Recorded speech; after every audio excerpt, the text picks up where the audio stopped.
Welcome back, ladies and gentlemen, to day 9 of the Amazon Prime Day Valorant Championship.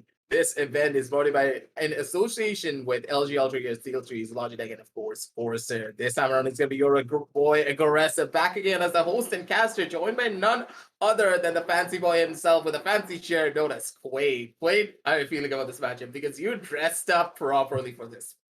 Honestly, I'm really excited about this because it's gonna be T69 going up against the side of Force One Esports. So yes, I'm definitely excited and I cannot wait to get into this. So, ladies and gentlemen, you know what T69 is all about. They're all about just going there and having fun. We haven't really seen them, playing that strategic game. But now that it's gonna be T69 going up against Force One, it's gonna be way, way more fun at Graces. So yeah, I'm defo pumped and I'm honestly dressed for it. Honestly, I'm really excited for all the plays that these two teams are going to be bringing down onto the table. But at the same time, here, T69, they have their work cut out for them because considering the growth of the side of Force One, considering the amount of work that they have been putting into a lot of their practices and, of course, their matchups in the previous other tournaments, they've shown to be a team that are forced to be reckoned with every single time. So the side of T69, they need to bring their A game down to the table. Otherwise, they could be in a pretty tough spot. And these two teams, they have a lot of history with one another when you consider how often they face off against each other, considering the players and, of course, the team. So these two teams, I will say, are always the ones to battle each other out to try and go over to that number 2 or number 1 spot every single time. And in this tournament, they have a lot of chances to bring in and reign in that number 1 position because you do need to remember the biggest dogs of this entire day are just not there. But speaking of the big dogs, we got to talk about the biggest dog of them all. It's got to be Amazon bringing in their Prime Day sales on the 26th and on the 27th, ladies and gentlemen. Do not forget to check out the links in the description below. Get all the discounts for the amazing deals that we have set up for you because you don't want to miss out on the peripherals that are down in the description below. But let's head on down over to the drafts because these two teams are pumped to go up against one another. And Quaint, you're going to walk us right through the matchups? Yep, I definitely shall. And off the bat, ladies and gentlemen, it's going to be the map of Haven, one of my all-time favorite maps. Yeah, I know I've said that I like Breeze a lot, but Haven, honestly, considering those 3 sites, it's always fun to watch, and it's always fun to watch how you're going to be taking site. And to take those sites, you need the right sort of agent selection. So off the bat, we're going to be seeing Force One going in for the usual jet, and we're going to be seeing a Cypher coming into play. I always love a good Cypher being played out on the map of Haven. Aggressive, you know that, because in my opinion, you have to have a lot of control on the garage area, and without Cypher, you can't really do that. But anyway, they're going to be going in. You're going to be seeing RVK going for a Cypher pick, Knight Rider with his usual jet pick, Scar God is going to be playing the sneaky smokes, Rafa with a Phoenix to flash everybody, blind them, rush in, get the kills, and Shivi with a strategic Sova. On the side of Team T69, though, Edit is going to be playing his usual Sova. You know how good this guy's lineups are. We've seen him before. We all love him. And then there's Bad Love Disaster. Their usual picks. Strix again with his usual KJ, Binks with his usual Raze, and Sami with his usual Jet. These guys are so good with what they do with these agents that they don't really have to go in for any other agent selection on any map, to be honest. So all in all, we're going to be seeing these guys' default lineups going up against the other guys' default lineups. So it's going to be super fun. In a way, once again, it feels as though T69, they're defaulting back to a strategy that I don't personally like, and I've told you about this as well, why I don't really like it. That's gotta be that Raze coming on to Binks. Yes, yeah. I know. Raze is such a strong character, especially when Binks plays it, because we know how he does have his own unique playstyle on making that Raze work on every other map. But at the same time, against a top-tier caliber team such as the side of Force One, picking up that Raze and not having any form of flash, if Edit picked up that Sky even, I would say yes, the Raze would be really powerful and the Raze would be really potent. But as we do head on down over into the game here, Quaint, my biggest question mark will be how Vince is going to make this Raze work properly, because I feel as though a lot of the pressure will be falling onto Bad Love to make sure that Vince gets a lot of value out of his own utility. Because if he's not able to, that Raze pickup, it's going to be a massive thorn in the sides of the side of Team T69. Honestly, but then there are 2 ways of playing Valorant, right? You can either go in for different agent selections for different maps to counter the various parts of the map, or you can just go in for your usual lineup. And these guys are very comfortable with what they pick. Banks is always going to be comfortable with that Raze. So then again, I can't really complain. For any other team, I might have said that, yeah, Raze might not have been the best choice, but Raze is also good with that race play. Vince is just amazing with that, and he always gives it really good content. But anyway, we'll see what they're going to be doing as the match has already started. And we're going to be seeing the first round coming into play. Off the bat, on the pistol round, we're going to be seeing aggression from the attackers coming in onto B side. Everybody's just trying to get a little frag game going in. Knight Rider has already picked up a couple of kills for himself. And is just going to be dashing it onto C side. He's hungry for kills. He's not really looking for the spike plan. And RBK picks up a kill for himself on Edit 99. And it is going to be the last player that is Bad Luck, who has to flush out the round. But honestly, on the first round, it doesn't really matter. It's just going to be giving the side of Team T69, I'm sorry, the side of Team Force 1 a little more economy to work with on the second round, and that's about it. And yeah, it's going to be a flawless round. That's all honestly what we all expected, because that rush was not expected from the side of Team T69. But here's the thing. So in the first round, it doesn't really matter much, because when you go with a side, you're just trying to find out how they're going to be playing today. And it doesn't even matter whether it's a specific team strategy. Sometimes it's a day-to-day strategy, and Force 1 keeps changing it, so Team T69 might just be chilling and just trying to find out how Force 1 is playing today. I completely agree with you there. The side of Force 1, they're a team that constantly switch up their strategies, but at the same time, I like the game plan coming on down through from them to go in for a B-side rush. And in a way, it really did work out in their favor. Knight Rider getting those first 2 initial kills. He knew exactly what the positioning was going to be at. He knew exactly which angles that he needed to hold and get those easy free kills every single time. Rush was really beautiful, but at the same time, I want to see a little bit more value come out of that first initial pistol round, because Rafa should have been the one to get a couple of more kills for himself, because that running back will be so crucial for them to win out on a lot of these rounds. But the positioning coming on down through, they don't know where Sami is. Sami can easily go in for a kill, but he got a little bit too over aggressive. He just wanted to go in for that swing, maybe go in for a kill down on the Shivy, but Shivy checks the corner, gets that kill down on him, shuts him down already. Knight Rider, he's feeling really crispy today here, Quaid. And I'm really worried for the side of Team C69, because we know for a fact of how dangerous Knight Rider can be if he's feeling himself on the server. Yeah, and honestly, not just Knight Rider, everybody's feeling themselves. Even Rafa is picking up a couple of kills for himself. And yeah, there you go. Shivy's gonna be picking up the last one Strix. But that's the thing. Force 1, honestly, they don't dilly-dally about. They go in straight for the action. They get a few kills. And if they are not being able to do that, we always see an initial aggression coming out from the side of Force 1. And if that doesn't work out for them, that is when they start switching strategies. So off the bat, we're going to be seeing a lot of aggression, and it's fine to do so, because you've got Spectres in your hand, and it's a very narrow map, very close range quarters, and a lot of corners to cover. So Force 1 going for that Spectre, but honestly, it's just going to work out for them. But here's where the things change, ladies and gentlemen, because we're going to be seeing Vandals and Phantoms in the hand of Team T69. It all depends on how they're going to be, using those guns to push off the aggression coming in from Team Force 1, and how they're going to be retaking it if they cannot. So they have to be playing it a little bit safer. What do you think? Do you think that these guys are going to be playing it safer, or do you think they're just going to be going into their usual aggression? Joke's over! You're dead! With that running back being available from the side of Rafa, the aggression is where it's all at. And Rafa should be able to take the B side for himself really beautifully. And it's going to be Knight Rider going in for the swing by himself as well. Spots out one of the running back claws. And Bad Luck, he was just not expecting Knight Rider to push it that deep with the running back. But Knight Rider does get one kill, and it's going to be able to scurry out almost instantly. And with the man advantage now going in the favor of the side of the attackers, things are just looking up and up and up, because this one kill on the defender side was just a... Honestly, just what they needed. I'm pretty sure that's what Aggressive was trying to say. That's just what they needed. They've got a beautiful spike planted down, and all they have to do is wait for the push to come in, and they don't have to worry about anything, because their entire team is watching their respective corners, and Knight Rider is just going to be picking up a beautiful 4K for himself. He's just chilling over here, just waiting for somebody to come into his crosshair, and he's just getting kills left, right, and center. Really simple takes, nothing too complicated, nothing over the top. They're going for simple takes. They're planning the spike down, and so far B is working out for them, which is why sometimes I say, what's broken, you don't really need to fix. And that is exactly the philosophy they're going to be sticking with. They're going to be going in for the B side take every time. And since it's not being that heavily guarded by the side of Team T69, this is going to be easy to take them. They're going to be smoking up their default smokes, going there, taking the side, and just coming back. But at the same time, although they're aggressing a lot, they're playing individually so far. They're waiting for individual picks.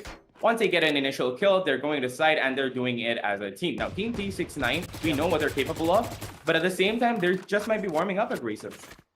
Yeah, I'm feeling this play coming on down through a little bit technical difficulty from my end, but honestly, ladies and gentlemen, nothing's going to stop me from casting this game. That is for sure, because I'm really excited for both of these teams to go up against one another. But look at Sami. Sami's like, Bad Luck, please, don't do this. Please don't let him come to me. But Tommy, he's just gonna chill. He's gonna take a back seat because now it's gonna be Strix's time to shine. Strix just needs to get one kill at the bare minimum to try and bring it on back on his side, but fell off. The Sheriff got himself. He's gonna be good for a couple of taps. He's just taking down the first additional player. Rafa going in for the hot hands. Stop any sort of an aggressive push that seems to be coming on down through because you need to remember there are no smokes on the hand of Scarlet just yet, so he cannot go in for the swing. He cannot go in for that smoke. And honestly, it's just that one opening that is there for them. Everybody's like fighting from the very same side. And Zami has already picked up a 4K for himself. I didn't even get the time to start casting this entire thing. And Zami's just going to be shutting me down. And he gets a 4K for himself. My guy is honestly feeling himself today. He's already got 4 kills off the bat. And he's having amazing fun. So let's see, like I said, Team T69 just might be getting warmed up. And now that they have the full buy in their hands and they're getting a fair idea as to what Force One is doing, they're just going to be playing around that, and they're not going to be playing that aggressive because this worked out for them, honestly. Although, ladies and gentlemen, that was a really risky take because both of the teams knew exactly where each other were, and they had that one opening to fight against. Now, the entirety of Team Force One put down their smokes to block any sort of vision, but there's nothing really that Team T69 cannot do, so they're going to be pushing that smokes anyway, and they're just going to be getting those kills.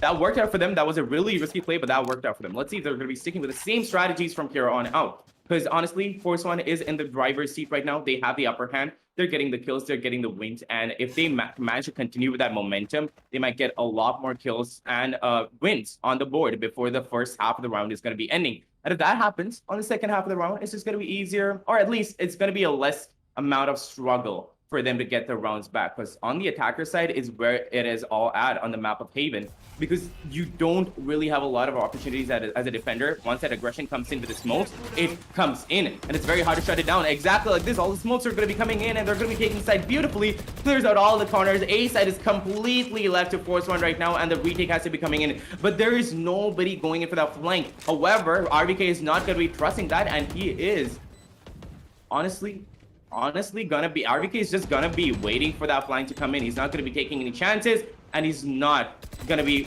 waiting out that entire push coming in. Anyway, we're gonna be seeing that retake coming in any time right now. Knight Rider picks up a kill for himself on Strict. The defenders are already at a player loss right now. Rafa trying to flash out the entire team and pick up a few kills for himself, but now Sami pushes out the smoke and he gets a kill for himself. Rafa picks up a 2K, evens out the playing field. Edit gets one kill for himself. 1v2 situation. It's all up to Edit right now, but we know what this guy can do, and we know his aim, but no. At the same time, Knight Rider is on fire and he picks up a 3K for himself. The third kill being the exact one on Edit 99. And yeah, they're gonna be shutting them down yet again, ladies and gentlemen. 1-4 on the scoreboard right now, and honestly, Force One are feeling it right now. They're a force of nature and they are on fire, aggressive. Honestly, these two teams are going up against each other neck and neck, but it feels as though the side of Force One, they just have that little bit more of a tactical edge, I believe. This is why this map is known to be one of the home grounds of the side of Force One. You never want to go up against them on this map in particular, primarily because of this very reason. If you are giving away a lot of the rounds right at the beginning, and on the attacker side as well, the side where the side of Force One are not known to be really potent on, you're gonna be in a pretty tough spot, because Force One on the defensive side are a team that can completely shut down any form of attack no matter what you throw at them. So for the side of T69, they need to go in big and they need to go in fast. Otherwise, I feel as though here, Quaint, they could be in for a world of hurt. Yeah, they actually might be, but Force One, they know that they can't aggress anymore. Whatever little bit of luck that they could have eked out from that aggression, they have already done that. And now they're going to go in for slower passive plays. Now, all they have to do is play around with that information, and that information is going to be gotten by Rafa, my bad. He is just going to be going in with this run it back to find out wherever everybody is. And even if he does, it doesn't really matter, because he's going to be getting that information, and that juicy little bit of information is honestly all that Force One need. Now, Scar God is already up there in heaven with that teleporter, but that beautiful dash out comes in, and Scar God is going to be going out of Binks instead, because Binks was right there to support Tommy over there, and that was a beautifully well done team play over there. But now Chibi is facing certain dead, but he picks up a couple of kills for himself because of that beautiful lineup, and that is all that they need. This is what I'm talking about, aggressive. This is what Team T69 should be honestly rectifying, because they're going in as a unit, yes, but they're going in and peeking the same angles. And if you line up for Team F1, they're going to be kicking it right down. Yeah, this is F4's one for you, ladies and gentlemen. This team can absolutely tear down the walls of any other team if you give them the chance to do so. And look at the post-fight positioning as well here, Quaid. I was absolutely dumbfounded the way that they were able to just completely take it all away. Primarily because of one thing here, Quaid. Because it feels as though the side of Force One, they know exactly what to do. They know exactly what to bring down to the table every single time, and their positioning is just so prime, and they need to be very careful here because once again, Battle of dying out this early. Wayne, the defensive side, they're just not in a good spot because Battle of needs to survive. All of these smokes are just so necessary for them to try and survive and go in for those kills, and them not being able to find it. And RPK just going in for those one taps. What do you do here, Queen? When you're honestly, on the side? Oh my! Oh! See, these individual gunfights that they're giving away is honestly what is leading to Team T69's, demise. They can't really do much if they're just going to be giving individual picks, are they? And at this stage here, Quaint, if Knight Rider is feeling himself this much, if he is bringing his A game down to the table, we know for a fact that Knight Rider, he is unstoppable once you allow him to get himself reeled up and get his confidence back. Honestly, today, look at that KD. Yeah. What's the KD? 13-1, man. 13-1 on the 7th round. Yeah. What do I say? What do I even say, man? 13-1. Have you seen that? That is just godlike plays over there. Now, a lot of you in the chat might say that it is luck. And honestly, I might digress. To a certain extent, it might be. But at the same time, this guy has got the skills to back it up with. Even if it is extreme luck and you are getting individual picks, if you don't have the aim, you're not going to be able to pick it up. And this guy has got it aggressive. And that's for sure. This guy is just on fire every single time we see him on the server. But today, he just that extra little bit of edge to him. He knows for a fact that he's the edgelord and he could just be the one to shut everyone down. But at the same time, Sammy, he could be that deciding factor to shut down the raw aggressive force that is Knight Rider. He does get that first initial kill down onto RVK, and that is going to be such a crucial kill as well here, Quaint. Primarily because of one thing. RVK, him not being on that server basically nullifies a lot of the lurk potential that the side of Force One could have. Or Rafa, he's trying to tempt fate right now, trying to see if he can get somebody to shoot a bullet, but he could just be on the receiving end of a lot of pain if he is just not careful. Strix holding down from the side of Heaven. I don't like this position, especially for a Killjoy, because a Killjoy should always be playing down near the side or some form, but Strix does not really get a lot of value. Uses his utility, but that's pretty much it. The A-side control has once again been established by the side of the attackers, but Knight Rider, too aggressive, does pay the price for it with his own life. Strix is going to be able to take him on down, out, sending it over to a 5 versus 3 retake situation for the side of Team T69 with the Killjoy ultimate to boot. Honestly, this is something that happens a lot of the times when you get a lot of good momentum. You start becoming a little more overconfident, start going in for pushes, you start getting killed. But Binks, do that. We've seen this guy before. We've seen what he does with that showstopper, and that's exactly what he's going to be doing. Shuts out yet another player, and it's all up to Scar going to clutch out this round. And even if it's not going to be clutching out this round, it's all up to him to save it. He's going to be going all the way to the lobby just to save his little gun. And that is honestly a wise choice, although they have a lot of guns, and he doesn't really have to be worrying about, any sort of an economic disadvantage. He could have gone in for exit frags, but then again, he pulled out the safer choice, and he didn't want to give out the round. Now, 2-6 on the scoreboard, ladies and gentlemen. You could argue with me saying that, yeah, you can play it a little more chill and they're, putting a lot of effort into it, but that is what I love about Force One. They never, ever underestimate their opponent's abrasive. Completely agree with you there, but we cannot count out the side of Team T69 just yet, because now that they have tasted victory, know for a fact that this team is based purely upon momentum. As soon as they have that first initial round, they are going to be able to turn things around beautifully, and now Battle Up, he's using his utility in a very beautiful fashion as well. Shots are going to be going on down all over the place, but at the same time, honestly, Quaint, I'm feeling as though if the side of T69 just had a Cypher here, things would have just gone so much more differently every single time. I feel as though Strix is not able to get a lot of value down towards this A side, and maybe switching up his position down towards the C side of the garage would be the better play here. But finally, we do see an Astro Divide coming on down through from the side of the Astro, but they need to go in for the execution. They don't really have a lot of time. Eddie goes in for the 100 He tries to find that first initial kill. He does get that double tag out towards the side of Under Heaven. And his execution just started beautifully. Strix gets one. Sami gets another. Biggs is going to be able to shut down a lot more. And now it's just Jimmy versus the entire world. He does get one kill, but he's not going to be able to survive for long. Biggs is there to go in for that swing and shut him on down almost instantly. Third run on the board for the side of Team T69, ladies and gentlemen. And my words have come true indeed. Exactly just as I stated that, hey, the side of T69, as soon as they taste victory, you know for a fact that this team is going to shut everyone down. Yeah, pretty much. That's exactly what I was going to be saying, because you came out right on top more than the teams. You were the one who was the MVP, because you call it out oh so beautifully. Once these guys get the momentum, they just keep going along with it. It's like a snowball that turns into an absolute avalanche, and they start just waning on everybody's parade. And that's what I love about Team T69 as well, because once they get that momentum going in, they understand what they have to do, and they start working as a unit. Sometimes it's just a little bit, you know, rusty. They're a little rusty on the edges in the mornings. Happens. And yeah, I'm saying mornings. Yeah, it is the morning. They just woke up probably. They needed like their first cup of coffee. That's probably what they've got it in right now. And they're coming in beautiful execute. Now, look at this Killjoy shutdown right now.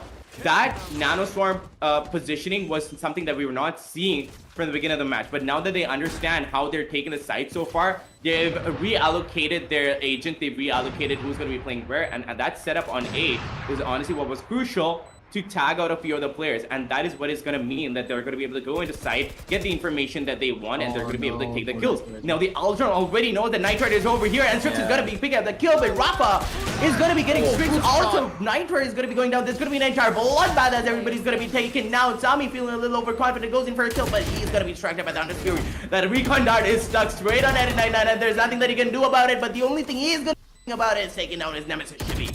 All up to RVK and Edit 99 to duke it out, but no, RVK honestly having the better positioning, and Edit being a little stressed out about that, you know, that amazing time bomb ticking over there. He can't really do much. He had to like aggress as fast as possible, and when he went there, RVK was waiting for him, and he was just waiting for him to shut him down. Yeah, that's gonna hurt just a tiny little bit. But I also do believe that Edit, he didn't really have any bullets to work with, because as soon as he started shooting, he shot out 2 bullets and he started reloading. So yeah, in that situation, there's not much that you can do. True, you need to check multiple different angles, and RBK, he was in the prime spot, as you just stated, to go in for that clutch. But well played round coming on down to from the side of T69 as well, because that defensive retake was really clean. But at the very end, it was just a trade potential from the side of Forceful that got them the win. True, and poor guy also had a recon dart stuck on him. What was he gonna do? Oh yeah. What was he gonna do? Like, all he could do was go in and get the kill of the guy who actually tagged him, put that recon dart on him. He's like, you know what? Your arrow is the one that caused this. You're gonna be going down. And he went in and he got that kill. Beautifully done out by 89.9, but then that was all he could do, because that entire timing was way off. And it's not even their fault. It honestly worked out circumstantially like that. But off the bat, we're going to be seeing 1 kill being picked up by the attackers over here. Nitrite a little bit confused by his own teammates' camera positioning. But anyway, they're going to be going down A-long as a team, as a unit, waiting for that aggression to come in. Sami holding an aggressive angle over here. If he doesn't have any backup right now, he is going to be facing the brunt of the entire post. But look at this. The entirety of the defenders are on A side, expecting that push to come in. And Strix is going to be getting the first kill. Nitrite, they know exactly where they're going to be. Force One know that they don't have any other option, are going to be going in for that rotate, but at the same time, the defenders know that they've scared them enough for them to force a round, so they're going to be making their own sneaky rotate, but the only thing they don't know so far is as to where they're going to be positioning. Their safest bet is going to be the side of C, and they're already into position. Sami's already here along with his teammates to shut down the push coming in for the side of the attackers, but it all depends upon who's going to be getting the first initial pick. Scargod is... Honestly, Scargod is the first one to be picking up the kill on Binks, and it's all done with 3v4 situation aggressive. Ooh, RBK on that flag through that B side. Once again, this lurker, God, it's just a little bit too much for the side of Force One to handle. Spots up the footsteps coming on down from the side of Strix. Easy can go in for that headshot. He does get the dig, but he's not going to be able to get that kill. Instead, it's going to be Rafa to finish off Strix. And now Sami versus the entire world. Will he be able to find something? He's not going to be able to find on much, because Rafa's movement is just a little bit too good to try and shut down. And this is the playground of the side of Force One, ladies and gentlemen, for a reason. When it is the map of Haven, they have the strategy. They know exactly what to do. Their calls are precise, clean, and decisive, giving them so many advantages to go up against the side of their opponents. At this point here, wait, I feel as though that side of T69, they need to try and bring it back to the minimum of that 8 and 4. Otherwise, their own attacking side is just not going to be in a pretty good spot. See, now, the thing with Haven is, it is considered generally to be more of an attacker-sided map, and I would honestly agree. But the thing is, every time I've said that, the defenders have proved me wrong. But today, it seems to be going along with the meta. It is going to be a little bit of a defender-sided affair going on off the bat for today's matchup. Because Force One, they know what they have to do on the side of the attackers. Because if you are not going to be going with the smokes, or if you're not going to be going with the utilities, it's going to be a defender-sided map. It's going to be easy for them to shut you down because those rotates are going to be coming in, and that's all they need. The problem on the defense side is that it's such a wide map. It's narrow, but it's wide. That is the problem because those rotates take a lot of time aggressive. I completely agree with you there, and especially with the running back now coming on down through Sami's position. It's not going to be checked. Sami does get that first initial kill. He's going to shut down one more and actually get away with it in his own life. Oh, wow. He just dashed it out of sight over there, Grayson. That was beautifully done by Sami. And there's honestly not expected at all by the side of Force One, but they're going to be picking up kills for themselves anyway. Nitro picks up a kill for himself, but it's down to a 2v4 situation aggressive. They have to slow down their pace a little bit, and they still do have the spike in their possession, so they could go to any side at this point. Honestly, I have to give it to Binks to go in for such a beautiful grenade right there with that boom bot to be able to shut down Scargod. That kill was just so crucial, but at the same time, RVK and his positioning is just so much more crucial as well. Look at this, man. RVK, he pulled 3 players towards the side of C, and now the entirety of the C side is now completely open. All the members that were holding down C left it to try and stop RVK on A, expecting an A hit to come on down through, but it never happened, and now it's a 3 versus 3 situation on RPK. He's on that lurk as well. This lurk from the side of RPK will decide pretty much everything, but it seems as the Knight Rider, he's gonna be like, RPK, just take a back seat today. Today is my day. Today is the Jet day, and he wants to go in for that right click, but he's just not gonna be able to. Does deal 100 damage though, so this is very much possible. Easy kill coming on down through from the left, one from the right. There's not much that he can do. RPK is gonna be able to go in for that swing, go in for that final kill. But I think I called it a little bit too early. Jet Roulette is something that really does not suit Knight Rider. I think he better stick to the guns instead. True. And honestly, amazingly well done with the confusion that RBK and Rafa put up towards the end. That's all they needed to get edit 99 down and out for the count. But see, that's the thing. On the map of Haven, right? Whenever I've seen Team T69 play it out, duke it out, I've always seen them coming up with random strategies. And it's not even strategy. They're going for pure aim game. And on the attacker side, they're way better. So let's see if they're going to be able to pick it back up. But I would have liked to see a better score on the defense side, because it's going to be a harder grind for them to come all the way back and, you know, tie up the entire scores and call it even Stevens. We might see an overtime, ladies and gentlemen, because these guys are really equally matched. They've got the skills on both sides. They've got the aim game, and they got the map knowledge and the utility knowledge on both sides. All depends upon how they're going to be using it, right? Completely agree with you there, but at the same time, the defensive side of Force One can be a little bit problematic as well. But at the same time, hey, this is the side of T69 that we are talking about. This team, they have pulled off a lot of incredible comebacks if you just allow them to go in for a lot of those specific plays. But at the same time, Binks and Rafa, they're at a Mexican showdown as of right now. They don't know that they're staring off against one another, but it's all about that first initial utility. As soon as that utility comes on through, Rafa's position is going to be revealed. Binks is going to go in for that swing, but Rafa has a frenzy, and Binks only just has... He only just has a classic. Not much that you can do, and with this execution going on down through over towards the C-Strix, it's going to be good for 1, taking it down over to a 4 versus 4 retake situation for the side of Force One, and a post plan for the side of Team D69.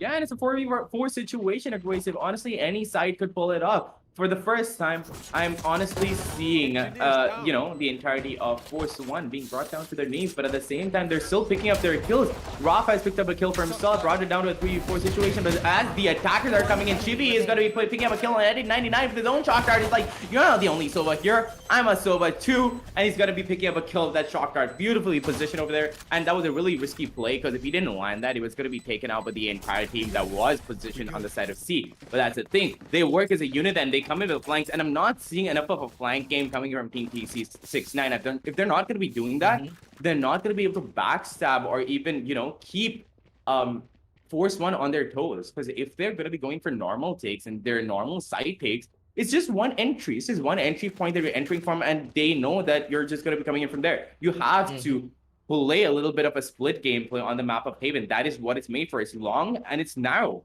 That's honestly what it's set up for. And if you're not going to be doing that, you're just going to be going down. Completely agree with you there, and it feels as though the side of Team T69, they're falling under that pressure of the Killjoy.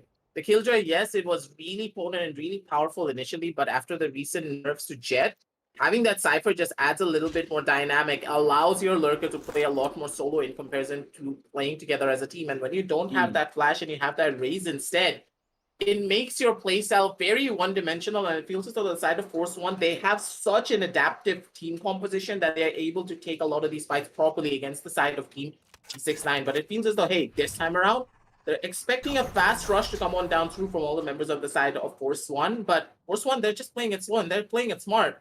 This disciplined play could be the thing that shuts down the side of T69, but at the same time, hey, this is a force fight round. And I'm very sure that the side of Force One, they're not expecting a force fight. Exactly, they're going to be expecting classics, they're going to be expecting ghosts, but honestly, it's just going to be really a bamboozle sort of play, but they're going to be like, wait, hold up, how do you have bias? Because you lost out the last round. And honestly, that sort of bamboozle play is something that we don't see every day, and honestly, we should see a little bit more of.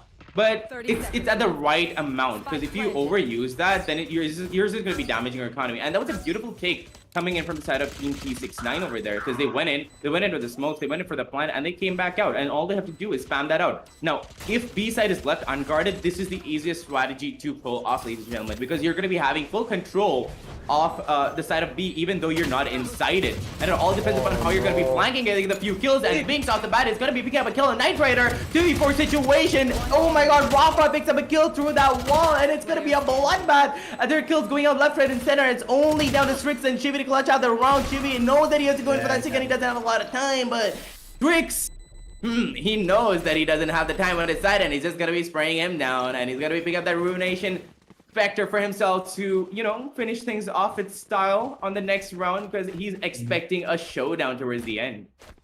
Yeah, this was such a clean take coming on down through from the side of T69. But at the same time, I feel as though all the members of the side of Force One, they played it a little bit too defensively. They could have gone in for an aggressive swing. They had Rafa's flashes to work with, and things would have been a lot more dynamic than them getting those first 3 initial kills just by swinging outside of that Phoenix Flame wall. Could have given them the advantage that they needed to close it out and bring it back over to the Nervin round. But hey, it's completely fine, because the side of T69, they played it so beautifully as well, playing for those triple peaks, constantly spamming out the flame wall with manpower instead of one person spamming it out instead, making sure that they were able to go in for every single one of those advantages. Scar got, he just got a little bit too over aggressive. He was expecting that, hey, I can pull out my knife and go in for an aggressive flank, but it's just not there. Look at who's gonna be going in for an aggressive flank instead. RBK! Right at the very end, he just gets caught off guard by Eden backing off on the other side. It's going to be Binks with another kill down on the Rafa, and it's going to be the side of Force One making every single mistake in the Valorant book, ladies and gentlemen. They're over-aggressing, but they're over-aggressing one by one. So the thing is, yeah, they shouldn't have over-aggressed one by one, but that over-aggression is honestly justified because they don't have the guns to play around with. They don't really care about their lives anymore. They're just trying to pick out the money. Once they get the money, they're going to be coming in their full buy, and we're going to be seeing them, you know, their true potential. And we've seen them so far. But the thing is, if they did go in as a team, they would have picked up a lot more kills. But if they're not going to be doing that, they're going to be giving individual fight. It's honestly up to Force One to pick up the kills. I mean, it's honestly up to Team T69 to pick up the kills. Knight Rider, however, is going to be proving me wrong by getting a couple of beautiful kills with that Marshall. Honestly, leave it up to this guy to pick up a Marshall and start popping off, right? Aggressive. Yeah, this is the day of the Knight Rider, ladies and gentlemen. This guy's going to be feeling himself quite a lot on that server. And it's up to the side of T69 to try and shut him down as much as possible. Because look at the scoreboard here, Queen. 20-8 on Knight Rider, especially on this jet. He's having a field day as of right now, and his buddy Rafa's right there to back him up every single time after he goes in for an execution. So I'm going to be expecting the side of Team T69 to try and go in for a different strategy, but at the same time, they don't really have that lurk potential that the side of Team Force One have. So in the long run, I don't know how I feel about this, because things could just go south really quickly if they're not able to get that first initial kill, because I feel as though the side of Team T69, they always rely on that first initial kill, and if they're not able to find it, and if they go into a 5 versus 5 post-plan situation, they're going to be in a pretty tough spot. True. And on top of that, Team T69, right? From what I've seen so far, they're this kind of team that honestly goes in for individual frags. Now, they have the communication. I'm not saying they don't have the communication. They don't go in for grouped strategies. They don't go in for execute. They just take in individual frags. And on a map like Haven, sometimes that might work for you. But since it's so narrow, you honestly have to rely on your abilities to get the rounds out. But on a map like Breeze, Team T69, that's where they're going to shine aggressive. Yeah, and this is where this fast execution is going to be really working out. It's going to be Samu with that first initial kill down on the Rafa, but look at RBK's positioning. He wants to go in for a smoke criminal play, but he's not going to go find it out just yet. Playing it slow and playing it smart. It's going to be a 5 versus 5 retake situation. So let's see if my ideology and if my analysis was actually correct. Will this 5 versus 5 retake be very difficult for the side of Force One to pull off against the members of the side of T69, or will it be completely simple as well? Because now all the members from the side of T69 are going to be holding him down over to the other side, and it's going to be Rafa with one. Rafa looking for a second, goes in for that flash. He wants to kill out Strike, but he's just not going to be able to find it. Instead, it's going to be Scarguard being able to take down one. Bala with a little bit of a run and gun. He's going to be able to take down Scarguard. The utility is going to be thrown in left. Utility is going to be thrown in right. The spots are going to be going on down. Chibi's going to be good for one. Will he be good for more? Is a real question. Chibi's going to be able to take down one more. How many defuse goes on through and Chibi? He gets a triple kill on his buddy Knight Rider to stick out that defuse. And my analysis here, Quake, was absolutely on point. I'm going to put my legs up onto the table and I'm going to lean back and let you close things off. Honestly, that was beautifully done by Force One, but really, that fallback was something that I did not understand. See, under normal circumstances, if you don't have a lot of players, I completely understand that. But when you have all 5 players on the board, why would you leave the site after planting it, right, Aggressive? They just planted it in a position that is not really usual. They do have vision over it, but they should have planted it further ahead. Instead of that, they just planted it back aside and they just fell back. I'm not really sure why they did, because those smokes would have honestly stopped them, and somebody could have taken the brunt of the entire thing, and the entire diffuse could have come up. Luckily for them, though, they still went in for an entire... Yeah, RBK on Tommy. Not really sure how that happened, but I'm going to be leaving it up to the replay to find out what happened. But for now, I'm just going to continue with what I'm saying. That the entire thing is, right? They really didn't have to fall back, and honestly that cost them the round. But let's see if they're going to be doing the same thing this time around, because the attackers are already down to 3 people, and as I'm saying that, Binks is going to be going down to the hands of Knight Rider as well. 2v4 situation, and that is probably going to be the 12th round coming out of the board for the side of the defenders, for the side of Force One, ladies and gentlemen. All up to Knight Rider, Rafa, RBK, and Shibi. Amazing players to clutch out the entire round. Now, Rafa doesn't have a Vandal in his hands, but that Spectre is what he's going to be making count. Tries to go in for the kill, but no, hit at 99 and is going to be shutting him down. Instead, brings it down to a more manageable 2v3 situation, and they're not going to be coming to any site as of now. Oh, no. Strix picks up a kill in the RBK. I'm not really sure why they're coming to the flank, although I like the flank play. You're not supposed to be aggressing to that flank. That's just there to confuse you. As a defender, you're supposed to be playing more of a game of smoke and mirrors aggressive, and smoke and mirrors, they're not going to be playing. Shimmy!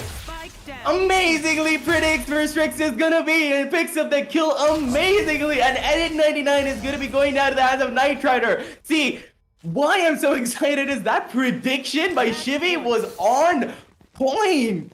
Why was that aggressive? Honestly, I'm not even sure at this point, because really Force One are coming out with amazing strategies, and I feel like my buddy boy over here lagged out yet again. Happens to the best of us when your network connections are not that fine, and luckily the players are not going to be having any network connections themselves, so they're just honestly having the best time of their lives. Anyway, it's gonna be the 12th round of the board for the side of Force One and the match point. Nowhere to run. But yeah, aggressive is still not back, and I'm gonna be picking things up yet again. Sami is going to be getting a beautiful Sheriff kill on Scargod, and they're honestly here with revenge in their hearts and flame in their bellies. They really want to get that kill. It's going in, and it's already down to a 4v5 situation. They do have the player advantage, and the spike plant has already gone in. Now let's see if they're going to be doing the same thing, but that line is coming from Binks, and he's already got the kill in RBK. Rafa picks up a kill instead, trying to make things even out. And honestly, aggressive, I wanted to take it away because this intense action is something that I want to leave up to you. Because now is where the real fun begins. It's gonna be a 3 versus 3 situation to make it a 2 versus 2, because now here's where the real fun begins. Both of the side of the attackers are now at extremely low levels of HP. How much can they make work? How much can they make happen? Rafa's gonna be good for one, and now Sami, he's just playing behind that flame wall. He wants to go in for that swing, but he's just not gonna get that headshot down on the shimmy to take him down out. Ladies and gentlemen, it's gonna be the side of Force One taking the map of Haven for themselves with 3 seconds left on the clock to spare as well. This is the side of Force One, ladies and gentlemen, and they're bringing the Force down onto the server. And just as we all say, the Force has awakened, and this is how it's all gonna be going on down. This is honestly how it's all going to be going on down, and amazingly well done by Force One. That was honestly kudos to you guys. Congratulations, because you honestly pulled those strategies out and you made them count. Now, Team T69 is not the kind of team that goes in for more strategic plays. I was hoping that I'm going to be seeing more strategy from them, but then again, they go in for more of a joyous sort of play style where they're just like chilling on the server. They're playing Valorant as it's meant to be played. They play more individually, but the communication is always on point, which is what sets them apart from the rest of the teams out there, and that is why they're good. Because individually, they shine so bright. And once that communication comes in and they're having that hive mind sort of scenario, it's just amazing to watch them play because they go out left, right, center, and they just pick up individual kills. And they just show how good they are individually because it's like an entire storm of a play where it's just like a one-man army, but individual army. So 5 armies individually going up against the entirety of the opponents. But Force One, they play more strategically. And you know that you have to fall back a little bit. And, just that's not going to work out like that. But anyway, we're going to be going into the match highlights to take you through the rest of the game because there was so much to cover and I wanted Grayson to take it all away. Yeah, honestly, in my eyes, I feel as though a little bit more emphasis towards the side of the defense, I would say, for the side of Team T69. I personally understand why they wanted to go in for that raise because they wanted a little bit more comfort to go in with a lot of their strategies. But at the same time, having that Cypher, having the Ray, having the Phoenix is just so much more crucial now in the current meta of Haven, because if you don't really have a flash to go in for a lot of those different executions, you're just not going to be in a pretty good spot here, Queen. And you can feel the pressure as well, primarily because of one thing that, hey, like consider something here, because it's almost impossible for you to try and go in for an execution towards the side of Garage, towards the side of A without any form of a flash. And you can back me up on that because you saw how Rafa was entering, how he was setting up Knight Rider to go in for a lot of his own entrances. That dash only came down through after a first initial flash, and that flash completely disorientates and repositions every single one of the side of the defenders because they need to take a lot more defensive angles. And when you take those defensive angles against the side of Force One, they know what to expect. They will throw out their utility accordingly to cut you off of every single one of those defensive angles. And it feels as though the side of T69, they just fell under that trap. They were relying so much on their individual gunfights that at the very end, side of Force One, they were just able to take it all away from them. And if you are not giving your opponents that are relying on their gunfights to go in for a lot of those gunfights, it's just not going to be there. And I feel as though it's not a problem with the team not being able to synergize properly for the side of Team T69. They just need to change up their agent lineups because these agents will not really work out against a top caliber team of the side of Force One. So in a way, the second map is where I want to see a little bit more adaptability when it comes down to those agent pickups to give them that tiny little bit of an edge moving up. Yeah, pretty much. And that's exactly what I was going to be saying because honestly, Bing's playing that Raze, I love seeing him play because on any other map, on other teams, against other teams, I'm going to be justifying that. That is totally fine if you're going to be playing Raze. But on a map like Haven, if you're going up against the likes of Force One, you can't really be playing a Raze because that firepower is not always going to be coming into your favor. Now, what I like to play on the map of Haven is probably duelists that have flashes in their hands so that they can blind around the tight corners and get entry. Like, look at that. That is exactly what they were doing. That Phoenix, Rafa playing Phoenix was honestly what clutched out the entire rounds for them because they were not going to be able to understand where everybody's going to be coming from. And wait, before I go into that, Shibi, what was that prediction? Just deleted tricks with that prediction. He was like, I know exactly where you are. And he just became Cypher for a second. And he just got that information and he deleted him. But yeah, that's my point. You can't really be playing Raze because that extra firepower is not always going to be working out for you. What you need is more of a flash play, more of a smoke gameplay, and a little bit of a sentinel action to watch for those flanks coming from behind because it is a long map. It is narrow, but it's long. And that flank game is always going to be working out for the teams, whoever is going to be doing that. Like, we didn't see a lot of that coming out from the team T69 on the defense, at least. Would have liked to see a little bit more. But anyway, that's all we have to say about the match highlights. And you have been watching the Amazon Prime Day Valorant Championship powered by Ultragear, Logitech, Steelseries, and Corsair. Honestly, I don't really know what to say about this. I'm loving what games we're having so far, and today is a really fun day. But speaking of fun things, Amazon Prime Day is going to be coming up on the 26th and the 27th of July, ladies and gentlemen. You better be going down there and checking out the links that are there in the description. Because really, these are such exclusive deals that you're not going to be getting anywhere else. And whatever you've been waiting for the entire year, I'm pretty sure they're going to be on sale on those days. Mark your calendar, go down in the description and check out those deals. And while you're going to be checking out these deals, we're going to be right back to set up the next map for you, which is going to be Bind. Something that Team T69 likes to play a lot. I'm very sure Aggressive is really pumped for this too. So Until then, we're just going to be setting up the map and taking a short break for you. So be right back.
And welcome back, ladies and gentlemen, to the Amazon Prime Day Valorant Championship. This event is in association with LG Ultragear, Corsair, Steelseries, and of course, our boys back at Logitech. This is going to be your boy Aggressive joining on back once again with my buddy boy Quaint. And we are back for this second intense matchup between these two teams. And honestly, after map number 1, Quaint, I'm really excited to see what the Battle Bind is going to be bringing to us. Because I feel as though now it's where the side of Team T69, they're going to shine the brightest moving on down forward. Because Haven, it is the playground of the side of Force One. We know for a fact that their team are known to be very potent on that map. But here on Bind, this is where the real game changer will start. Will the side of Force One be able to take it away and bring it down to a 2-0 set? Or will it be the side of T69 getting their second win and sending us over to the map split? Honestly, I'm really excited for this as well because, like you said, this is kind of like the playground for Force One, but at the same time, Team T69, it's the same for them. They live on this map, especially that Raze honestly shines on this map, and I would love to see Binks just going ham on this. But anyway, speaking of shining things, you can pick up any sort of shining thing that you want, as the Amazon Prime Day sale is going to be coming up on the 26th and the 27th of this very July. Not a lot of days left, so you better mark your calendars. You better be ready. And the links are already ready for you in the description. All you have to do is click on that, go there, check out all the links that you need, and just pick up whatever you want to buy. If you want to buy some graphics card, if you want to buy some cabinets, whatever you want to buy, maybe that rig that you were already missing out on, pick it up. Because honestly, there's no other better day than this to pick up those things. But anyway, we're going to be heading right into the agent selection screen to see what agents these guys are going to be duking it out with on the map of Bind. But I've talked enough, and I'm going to be handing over to Abrasive to take it all away. It feels as though when it comes under the terms of composition, we already see something spicy pulled out through from the side of Force One, ladies and gentlemen. You can already see the Viper, the solo controller is going to be coming on down through. Knight Rider, of course, is going to be going in for his usual jet pickup or possibly maybe a Sage even. Things could just get a little bit spicy for the side of Force One, but at the same time, going over towards the side of Team T69, Strix opting to go in for a Viper, Bad Love opting to go in for that Brimstone. Things are looking interesting, but once again, I see a lot of the high caliber teams to shift away from the Astra on the map of Bind, where Astra should be the most powerful. True. To be honest, I feel like it's because in the case of, Brim, at least, when you're in that smoking position, when you're in that tablet, you have that little bit more time to get that audio notification if somebody's going to be coming out. You can come out of that smoking screen really quickly, and you can start fragging again. So that's probably why they pick it up on the map. Mine, look at that. Knight Rider is going to be going in for Brim too. Look at that. RBK is going to be going in for his usual. Sova Scargod is going to be on that Viper. Now, the last time that I casted for Force One on the map of Bind, he showed us such good potential, and Scargod was just going ham with that Viper. He was not going out and fragging, but the way he was using his utility was just so good. And honestly, I'm hoping for that same sort of gameplay to come out from the side of Force One, but at the same time, it still is a stomping ground for Team T69. So let's see if they're going to be able to put up a better fight, and honestly, might be able to take away the entire win on this map. Completely agree with you there. The match is just about to get ready soon enough, and we're going to be heading into the matchup. But honestly, ladies and gentlemen, I am really excited to see what the side of Team T69 are going to be bringing down to the table. Now, it's going to be in terms of comfort going up against the terms of experience. So Team T69 as a team, they have a lot of experience together. They have a lot of cohesion as a well-oiled unit. But will that really help against the side of Team T6, against the side of Force One, sorry? It's going to be the real question, because they have a lot more utility to work with in comparison towards the side of Team T69. Because when you consider a lot of the utility on their side, that Sky Flash could just be that deciding factor versus anything. The last time that I was telling you that every time I say that a map is a little bit attacker sided, these teams always match up for me wrong, right? And this is one of those specific maps. Since those entries are really small and narrow, I always consider this a little bit more of a defender-sided map. But every time, if you come in with proper executes, especially on the side of A, you can take really good control of it, and it depends a little bit on luck too. Now we can see that the attackers are going to be trying to get a little bit of information by Sky going in with her doggy dog over there. It's trying to find out where everybody is, and they already have full control of the entire side because it's been completely left by the defenders. A little bit of an FE move from the side of Force One, from the side of Team T69, but they can honestly retake it. What they have to do right now is wait for the smokes to go away. But if they're going to be aggressing that, they're not going to be able to take it all away. They're not going to be able to have the information that they need while going in, and they will start getting taken out by the entirety of Force One. Now, Force One are also going to be playing it a little smarter, a little safer. They're going to be playing in lamps, and they're going to be falling back out of sight to play for the retake. An initial kill coming in from the side of Team T69 and multiple. A bloodbath, in fact, is going to be coming in with only pistols. And before the retake is even going to come in, it is already coming and gone as the entirety of Team T69 have stuck in with that defuse and have gone in for a ninja smoke defuse. And honestly, the entirety of the attackers were left none the wiser. That was such a wham bam off a play. I was not seeing that coming at all aggressive. I think that the call was going on through from the side of Knight Rider that I have the lineup, but he threw that lineup a little bit too late whenever you're playing on that Brimstone, and I think that this is like an experience problem coming on that from the side of Knight Rider because he's known to play the Sage and the Jet a lot more frequently, so him being on that Brimstone, that's why it's a little bit of a question mark for me. Will he know the timing? Will he know what to do? But what we do know this time around is though that Binks Crosshair placement on point, and he was holding the nerdiest angle that I've seen in my entire career as a caster up till now. That is honestly mathematically precise, right? Yeah. That was just a beautiful placement of Crosshair.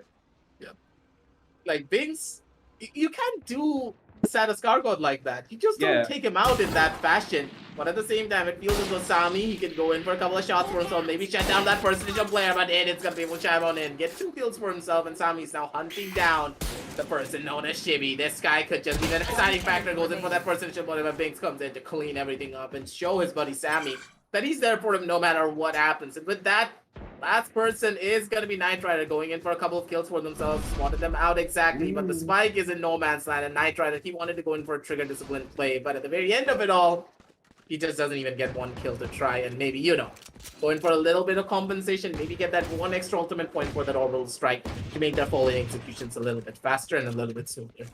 Honestly, I think it would serve him better to get a couple of kills, and honestly, he doesn't even have the guns to save, so he better be going for a kill and then probably just dying out. That's probably what's going to be happening as Binks is going to be landing that kill on Knight Rider anytime now. He doesn't really have the guns to fight back the entirety of Team T69, and like I said before, this is the home map of Team T69, right? Wherever angle you're going to be pushing, Team T69 is going to be prepared. They've been living on this entire map for their entire lives. I'm not even sure why. They were born here. They were born here for real. They go out all across the map and they know exactly where the defenders or the attackers are going to be pushing in from. They know precisely where everybody's going to be holding down. And we've seen them playing on this map before. Binks is just an absolute mad lad on this map. And honestly, I'm looking forward to that. We might see the decider map coming into play this time around. Yeah, this is where the real fun will about to begin, ladies and gentlemen, because now this is where the side of Team T69, they're going to be in their elements, and this is going to be the side of Force One. They need to try and adapt, and they need to bring their own A game down to the table. RVK does whatever recon bolts is going to be able to destroy it, but at the same time, once again here, Quaint. I don't know how I feel about all of this. RVK on that Sova, I really want to know if he changed up his lineup strategies, because I will still always remember that lineup that he threw down over towards the side of Showers.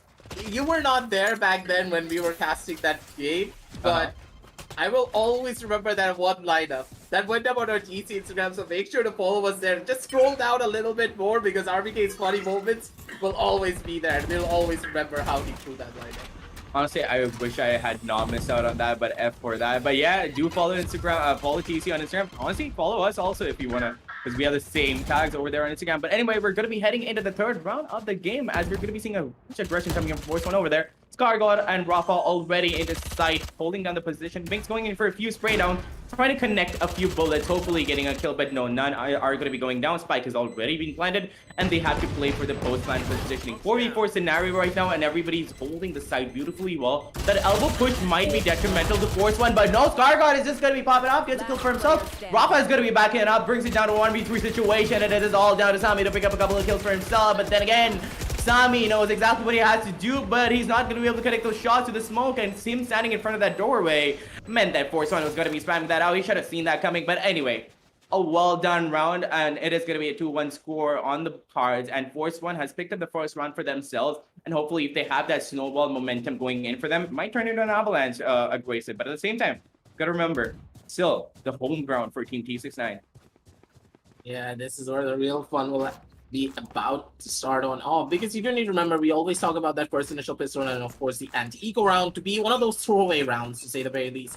That's just to test out your opponents and see what they really want to do, what they feel like on this map in particular. And now it's going to be decided Force One being able to understand what their opponents are trying to do and opponents are trying to think on a lot of these different matchups. And now for the side of Force One, they know for a fact that all the members of the side of Team T69, they love to play it a lot more aggressively, so they're going to be holding a lot more close angles. They're going to be the ones to push on up every single time, and Sami's going to be the one to get that kill down onto an over aggressive Scargon. He was just not expecting that she'd be going down through. Rafa's going to be good for one, Sami's going to be good for a second, and now Rafa, he needs to get this trade. This is very much crucial for him to get this trade and finish everything off. Rafa's going to be able to take down Sami. Nightcraw's going to be able to chap in and take out Battle Up as well, sending it down over to a 2 versus 3 situation with the plan going on down through and Strict's position already being revealed as well. They know for a fact that one member is holding on down over towards the market angle, while the other one should be heading on down over to the defender side at spawn.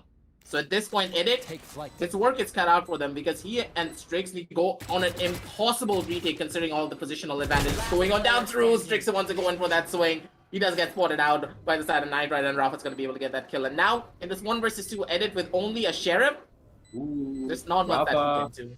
Yeah, and Rafa is going to be holding a cheeky angle on boxes, and if he's going to be able to make that count, he might just get that shot and Edit, but no, it's just going to be good enough to distract Edit. And Shivi's going to be picking up that kill instead. And that's the thing. Shivi, honestly, I love this dude. Like, this guy with his strategies are so good. Like, he really is, you know, the pseudo IGL for the entire team. He knows what is happening. He knows how to go in with that executes, and that is why Force One is that good. And then there's also Rafa coming into those kills, also being, you know, that strategic cornerstone, getting all the information, giving it out to his teammates, and honestly calling a few strats. That's why Force One is so good as a team, because they have that good synergy, they have that good communication going on. But at the same time, T69, amazing on this map as well. Even Steven's 2-2 score over here, all depends upon who's going to be picking up the latter rounds and who is going to be picking up the rounds on the other half.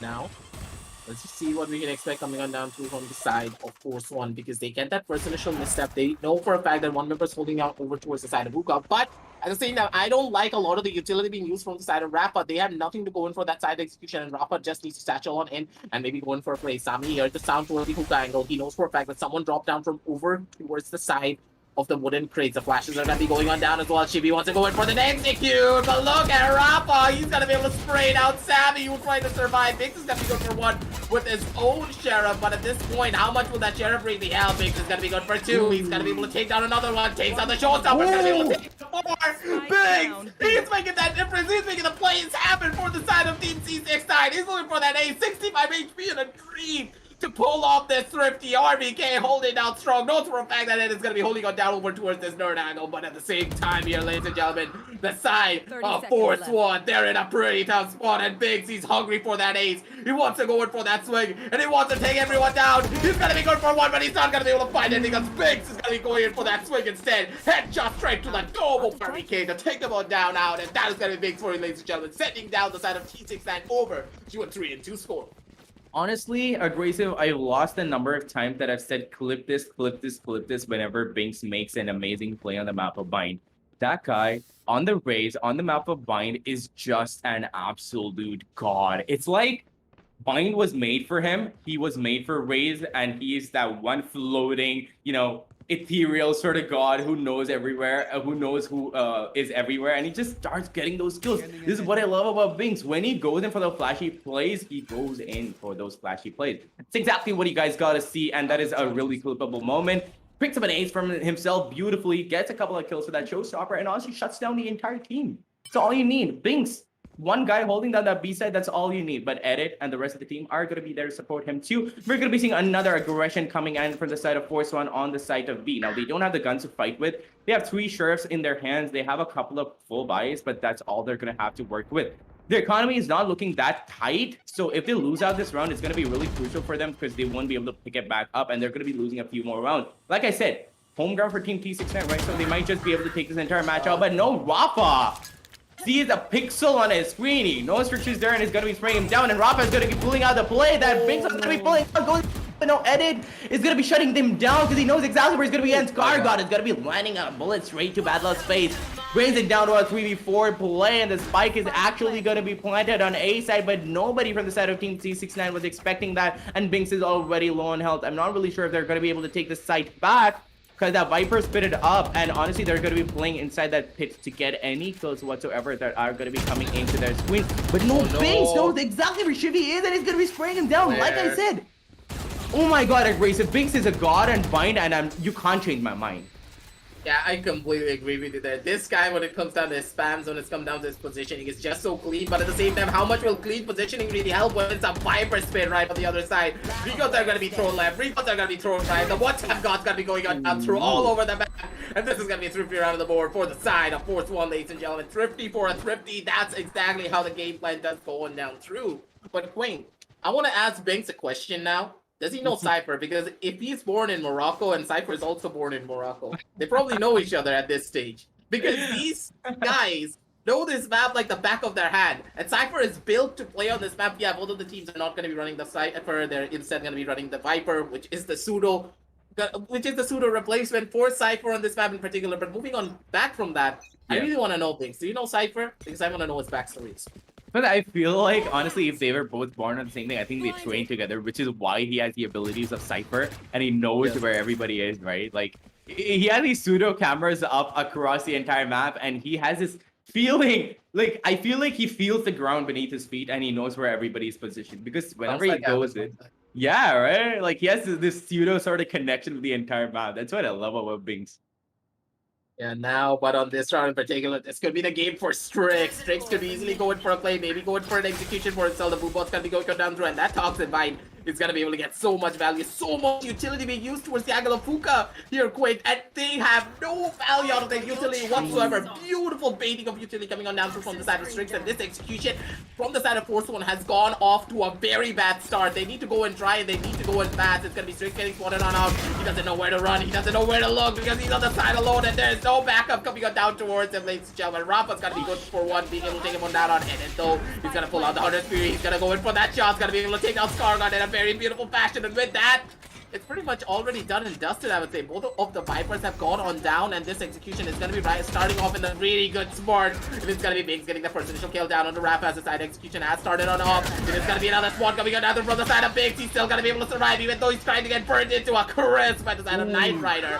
The position is strong. The position is going to be going on down beautifully as well. RBK throws out his own Hunter's Fury. Ladies and gentlemen, this is just a gameplay of Ultimates, but RBK is not going to be able to deny that spike, though. And at this point, you have to give it towards the side of Team T69 to have the better execution and have a lot more utility gameplay up on their arsenal. But at the same time here, ladies and gentlemen, both of these teams are so evenly matched. The rounds are just so close, and it's just on the 4-3 scoreline here, Queen. Yep. And like I said, this is more of a defender-sided map, right? But at the same time, Force 1 are holding their own. But at the same given perspective, you saw how half of the entire utilities from the attackers just like eked out by the defenders. That was beautifully well done, like you said. But at the same time, Edit gets a kill for himself. The Spiker, honestly, he wasn't being denied, but at the same time, he did get that kill. And he honestly, that one shot that he put onto his elbow was honestly for information with that ultimate. This is why I love Edit on that Sova. He knows how to use his ultimate even to get his information. Brings it down to a 4v4, and the rest of the team are going to be clutching it out. Even though they don't have the best of guns, they are amazing on their aim, and they are amazing on their strategies on the map of Bind. Like we all said, this is like their home ground, and they're gonna be showing us exactly what they're made of. Sami and that Brim are going to be holding that Shower's position instead anyway this time around. They expect an A push to come in, and that is exactly what's going to be happening. But Scargod runs in aside and gets a kill on Badlov. Sami is going to be trading him out instantly, but Bloodbath is going to be happening, and Shibby is going to be shutting down Sami instead. Brings it down to a 3v4 situation, looking good for the attackers right now. Force 1 might be able to pick up this round, and honestly, Rafa was looking for that kill, but no, RVK is going to be picking up the kill on Binks instead. 2v4 situation, and not a lot of stuff that the attackers, I'm sorry, the defenders can do, because they're stuck between a rock and a hard place. It's all up to Edit, and Strix to clutch is out. Now, the information is going to be coming in from Edit, and Strix is going to be picking up the kill to even things out. Honestly, that distraction coming from the Owl Drone was all that Strix needed to pick up that kill. Now, what they don't know is that a couple of players are going to be down in lamps, but one kill is already going to be coming in for the side of Strix. Good RBK. Oh, I swear, It's RBK's over, coming in it's for the over. flank. Yep, and it can't really do anything. Oh, wow, that is just cheeky RBK. You didn't have to do him like that. Shoots a shot into his back. I know, he has a family, and honestly, that was so cheeky coming in from RBK. Comes in with a flank, something that nobody expected, and nonetheless, especially not Edit. He was like, yeah, I'm totally sure the showers is covered. There's nobody gonna be that's just gonna be there. RBK times it out beautifully, comes it around with that backstab, shoots a shot at his back, like, hey, you know what? I'm right here, right here. Turns around, headshot. This is why Force One is as good as they are, and Team T69, they better step up their game because it's an even Stevens 4-4. But considering how good they are, you're just, ladies and gentlemen, you're gonna be seeing Team T69 shine on the attackers.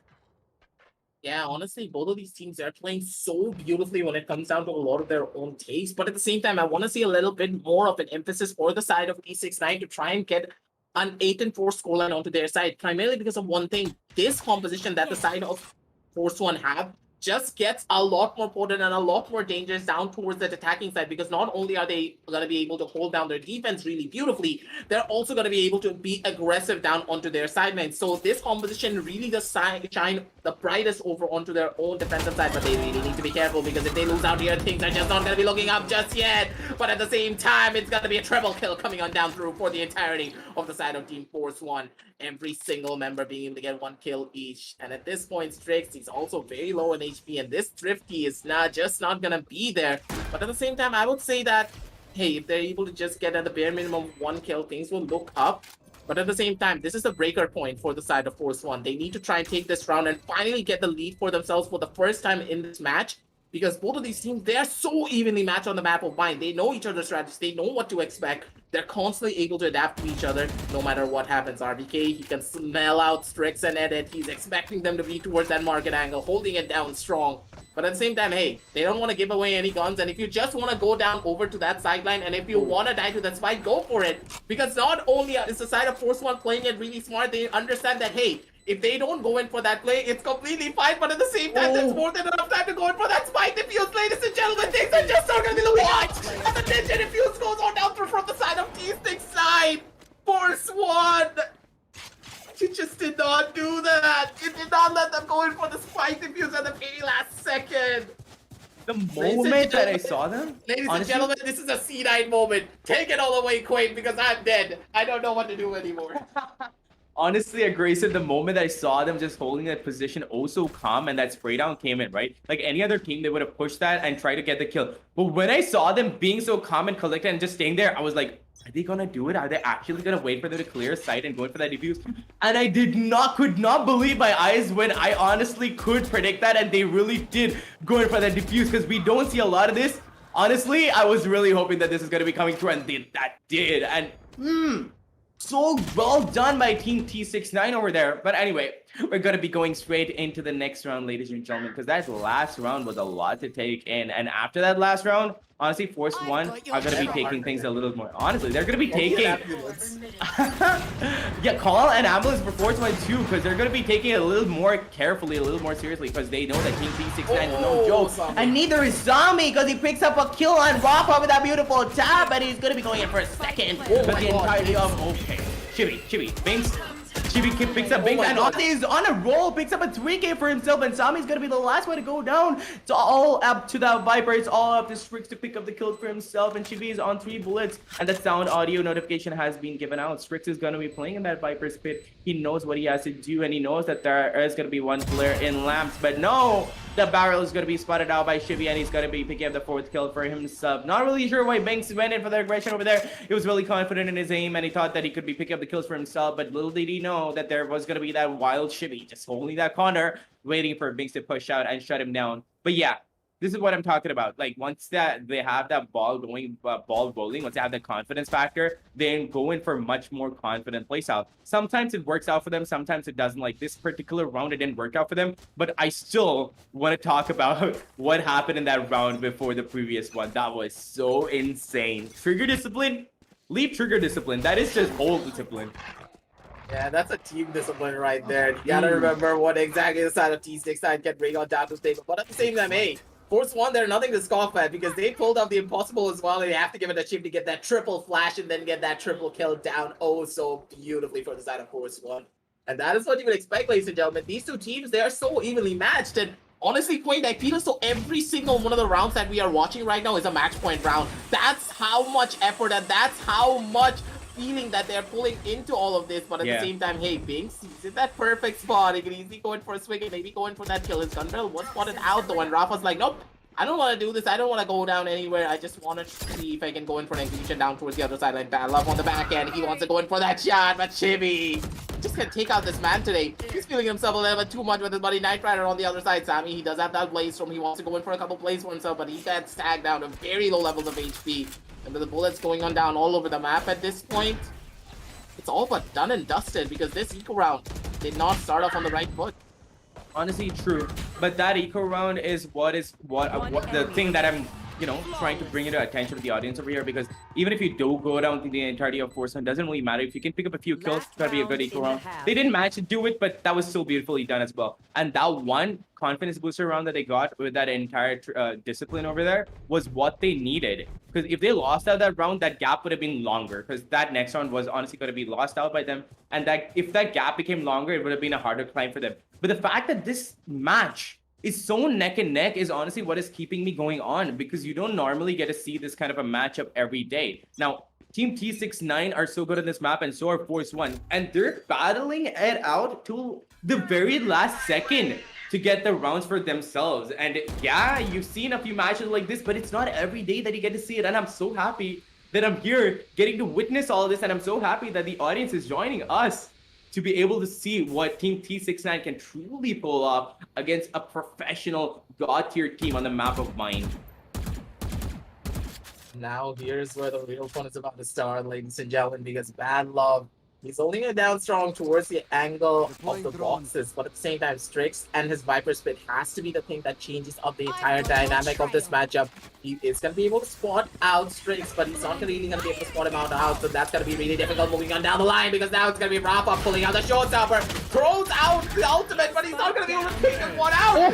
Rafa with the run and gun, he's actually going to be able to take down another one. Shimmy spots out the head of Bad Love, just taps him in the forehead to take him down out. And the round started so beautifully for the side of defense, but it ended up so horribly as well. And it's gonna be good for one. He's gonna be able to take down the first initial person with his own 100 Spirit hit, sending it down over onto a 1 versus 3 situation. But still, Edit, this is an impossible situation for you to fight on. It's gonna be RPK with the swing. He spots out the first initial player, and it's gonna be able to take down RPK, his own twin brother. Switches out to a different gun. Knows for a fact that one member has to be holding on down over towards the side of League Boxes, but Knight Rider is holding it with goddamn operator instead of a vandal, and in that situation he cannot live out through that. That's gonna be the 7 on the board for the side of Force One, ladies and gentlemen, and they played that round so beautifully right at the very beginning. I thought that Rafa couldn't get that kill, but Strix, I feel your pain, buddy. I feel your pain.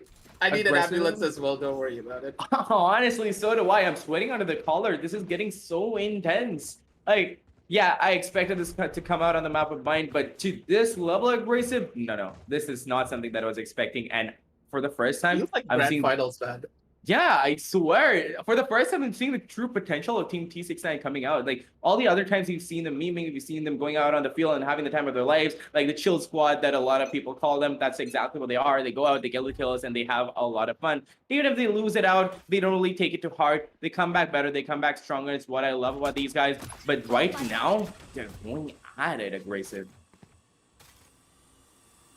Yeah, these two teams, they're just not going to be giving each other any form of leeway, any form of space to try and go up against one another. And at this point here, Quaint, I don't know what to call this matchup. Should I call it like a massive battle royale? Should I just call this to be call this be a grand slam or something? Because I don't know what to do here. These two teams, they're pulling out strategies and they're pulling out miracles left, right, and center. You only pull out that rabbit out of the hat a couple of times. But both of these teams, they're pulling it out as if it means nothing. They know the secret of the magic trick. They know how to do it, and they can consistently pull it off every single time. But will the side of T69 be able to pull it off this time around? Because with only 45 seconds left on the clock, they're going for an execution towards the A side where a triple stack is being held. And Knight Rider, he just wants to go in for this ball. Just throw it out, man. I know. Honestly, honestly, you're right about that magic trick. Like, you go to the magician's show and you see one rabbit being pulled out and you're super impressed. But when he keeps pulling out rabbits, Yeah, that's where you're like, okay, this guy's on some black magic voodoo stuff over here. That is exactly what Team T69 is doing right now. And I'm loving what they're doing, and it's just a flurry right now. Nitro to get the kill, but what is that happening on the side? 14 seconds on the clock on top of that aggressive, not a lot of time. What is happening? Edit is gonna get a couple of kills for himself. Sami is gonna be trading immediately. What is happening? 5 seconds? And the attackers won. Hold up. What? Amazing. Hold the phone here, Quaid. I just want to know what happened between RBK and Sammy. It Sammy honestly, just okay. ran around, dude. Here's what I think. They went into the smoke and they were just having this, oh no, it is at that moment sort of moment, and then they realized that, oh, okay, there you are. I'm just gonna go over here. You can go over here. We're gonna pretend like none of this ever happened, and they're gonna go their own separate ways. That was hilarious, aggressive. But at the same time, that entire battle that was going on, there was utilities. There were only smokes, nothing else. Just guns and smokes and no vision. So each smoke was a separate battle bubble. That was so fun to watch. That was so awkward, but so incredible at the same time, ladies and gentlemen. I'm very sure that every single member of the side of Force One, they were like so confused, but at the same time, hey, chaos is where the side of Team T69 love to thrive in. They know exactly what to do when the stakes are at their highest. And it's gonna be Sammy this time around, though, in this round in particular game. This person should kill down onto a flanking Shivy. With that, they're gonna be able to stabilize, they're gonna be able to play it slow, they're gonna be able to play it smart. Let's see how they actually approach a lot of this matchup now. Because with that first initial kill, especially on the Shivy, they have no flashes to work with. So this should be a very easy round for the side of Team T69 to take and send it down over to that even Steven score. Yeah, better following out of a 3v5 situation. Scargod is going to be a little aggressive because he has that class in his hand and he knows, he believes in that right click, in that right tap.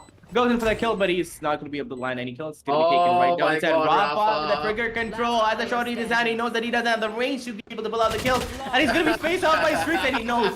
He knows that he's not going to be able to do it. He's just going to be giving up. He's just going to be pulling out his knife and it's going to be waiting for him to kill him. And we're going to be seeing a little bit of banter in the chat, but they're just going like, having a little bit of a funny time right now. He knows that he doesn't have the gun, but that was still a good round. A good effort, if I may. But now, we're going to be seeing a full buy on the side of Force One going up against a partial force buy coming out from the side of Team T69. They have the Spectres, but what we have to account for is the fact that this is a close range map. You can take close range fights, and they have full shields to go along with it, aggressive.